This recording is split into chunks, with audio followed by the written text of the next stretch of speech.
میرا کویشچن یہ ہے کہ گزشتہ کئی سالوں میں ہم نے یہ دیکھا ہے کہ پی ڈی ایم کے بھی سٹیج سے فوج کو خصوصی طور پہ چیف کو اور اس وقت کے کور کمانڈر کوئٹہ، اس وقت کے ڈی جی ایس آئی باقاعدہ نام لے کر ملائن کیا جاتا رہا، جو اسپیچز باہر سے بیٹھ کے کی گئیں. ناؤ دے آر مطلب a part and parcel of the government.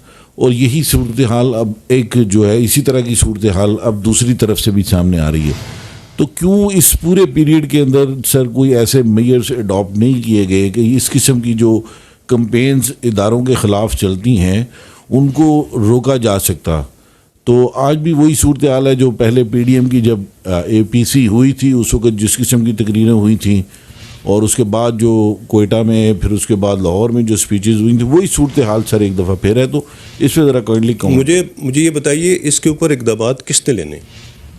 فوج نے لینے؟ اگر فوج کو، ادارے کو یا اس طرح سے کہا جا رہا ہے تو اس کے لاز ہیں، رولز ہیں، وہ کون اس کا ذمہ دار ہے؟ حکومت وقت. حکومت کے اندر ایسے ادارے اور سب کچھ موجود ہے جنہوں نے اس چیز کا نوٹس لینا ہے اور اس کے اوپر ایکشن لینا ہے. انہیں ایکشن میں آنا چاہیے.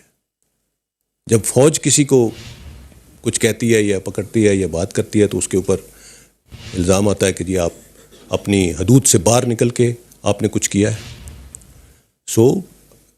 ایک تو اس چیز کو ختم ہونا چاہیے. جیسے میں نے پہلے کہا، اٹ از ویری انفارچونیٹ، اور اس کے کوئی جواز نہیں ہے، کوئی جواز نہیں بنتا. بیکاز جو کچھ بھی کہا جاتا ہے اس کے ساتھ جب کسی قسم کا ایویڈنس نہیں ہوتا، کسی قسم کا ایویڈنس نہیں ہوتا. جیسے میں نے ابھی کہا کہ اگر آج بھی جو کچھ ہے کسی کے پاس کوئی ایویڈنس ہے تو سامنے لے آئے کہ اگر کوئی کہہ رہا ہے کہ اس میں کسی نے مداخلت کی ہے یا کچھ کیا ہے. And that is exactly the reason کہ ہم اس کو بار بار ریٹریٹ کر رہے ہیں اس چیز کو کہ فوج کو سیاست سے کوئی لینا دینا نہیں ہے. دیٹ از وائی ہم اس چیز کو بار بار ہر فورم پہ یہ بات کر رہے ہیں. اور اب I think now you would agree with me that our actions speak louder than words now, and they'll continue to do so inshallah.